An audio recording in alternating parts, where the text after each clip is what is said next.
네, 그런데 오늘요 이런 기사가 좀 구체적으로 나오고 있습니다. 그동안에 뭐 개각 이야기를 저희도 이제 해봤고요. 또 일부 예를 들어서 저희 이제 뉴스원에 초대했던 뭐 최재성 더불어민주당의 전략기획자문위원장 같은 경우는 총리 후보는 경제와 그다음에 뭐 통합의 이미지를 갖춘 인물 4, 5배수가 거론되고 있다. 뭐 한 3주 전에, 2주 전에 했던 얘기인데요.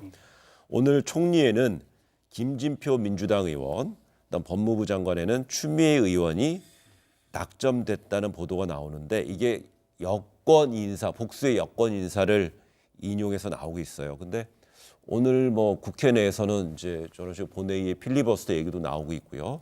또한 오늘 뭐 사흘째 계속 뭐 유재수, 김기현이라는 이름이 등장하고 있는데 그러다 보니까 시점을 주목하는 뭐 시각도 있는 것 같습니다. 일단은 그 보도를 보면 여권, 그러니까 복수의 여권 관계자의 말에 따르면 이렇게 돼 있더라고요. 저는 근데 일관성을 그냥 저는 일관되게 가겠습니다. 저것도 저는 사실이 아닐 가능성이 농후한 기사라고 생각합니다. 왜냐하면 지금까지 여러 차례 그 관련 개각 보도가 나왔지만 하나도 맞은 게 없습니다. 예를 들어서 모 신문이 단독이라고 큼지막하게 달고 진영 행안부 장관이 유력하다고 보도를 했어요. 네. 엊그저께 진영 장관이 뭐라고 했습니까? 검증동에서의 동자도 쓴 적이 없다고 그랬어요. 그다음에 또 어떤 신문은 역시 단독이라고 크게 달고 총리 교체가 아니라고 했다가 나중에 또 총리 교체한다고 썼어요. 다시 말해서 널뛰고 있어요, 보도가. 그러면 저는 그런 점에서 저는 그 12월 말 개각설에 대해서 아닐 가능성이 높다고 이 자리에서 말씀을 드렸는데 뭐 나중에 혹시 틀려갖고 욕먹더라도 그냥 가겠습니다. 그다음에 두 번째, 그런데 왜 나오느냐?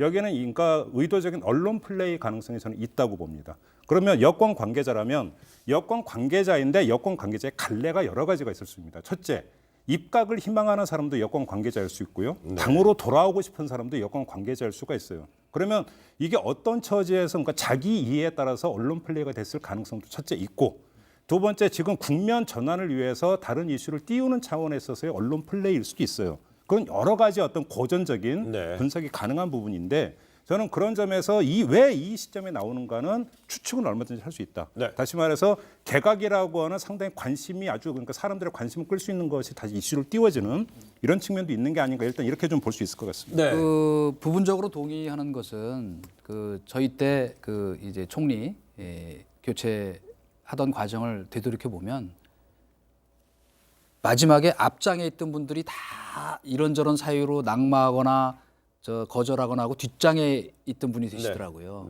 이제 구체적인 얘기는 제가 안 하겠습니다. 근데 그러나 한 가지는 분명해요. 뭐냐면 그 컨셉도 사람에 따라 바뀌는 것이다.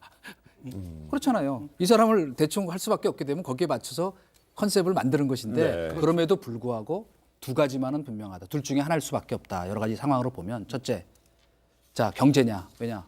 이제 경제 컨트롤 타워가 실제로 필요하거든요. 실제로 이제 후반기는 경제 성과를 또 내야 되니까 또 하나의 축은 바로 저희가 하는 호남 탕평 같은 개념이라고 보겠습니다만 그러니까 결국 그 두 분 중에 거론될 수밖에 없고 제가 알기로는 그 검증 작업도 상당히 진행이 이 정도면은 되고 있는 것이다. 그리고 모르는 어떤 히든 카드 한두 분 정도도 같이 검토를 하면서 결국 최종 결정은 대통령이 하는 거지만 조금 더 이상하지는 않아요. 김진표 총리 누구인지보다 더 중요한 것은 언제인지의 부분에 있어서 저는 말씀을 드린 거예요. 그러니까 뭐 이래서 경제총리의 어떤 발탁 가능성, 필요성도 충분히 있죠. 뭐 그 자체를 부정할 수 없는데 문제는 법무장관부터 빨리 인사한 다음에 그 다음에 순차로 총리, 그다음에 몇 개 부처의 장관, 그러니까 개각을 할 거다라는 얘기는 옛날부터 나왔던 얘기예요, 사실. 네, 조금 전에 그 이런 어떤 개각설 나오게 된 것에 대해서 여권 관계자의 갈래를 얘기했는데 그런 측면에서는 또 그제 이제 나경원 원내대표의 그 뭐 총선 전 북미 회담 개최 뭐 자제 이 발언도 결국은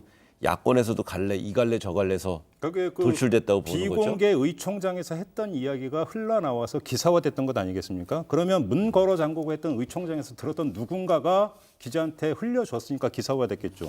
그런데 이건 누가 보더라도 바보가 아닌 이상 기사화되면 나경원 원내대표가 공경에 처한다는 걸 모를 리가 없는데 이걸 흘려줬다면 나경원 원내대표하고는 이해관계가 다른 쪽에 있는 사람이 흘려줬을 가능성이 있다라고 하는 건 상식적인 추측이라고 봐야 되겠죠. 다만 이제 총리 부분과 관련해서 한마디만 제가 보태면 저는 계속해서 12월 안에 교체될 가능성이 높다. 거기까지만 하겠습니다. 방송에서 사행심을 조정할 수 없으니까 먼저 걸자 이런 얘기는 안 하겠습니다.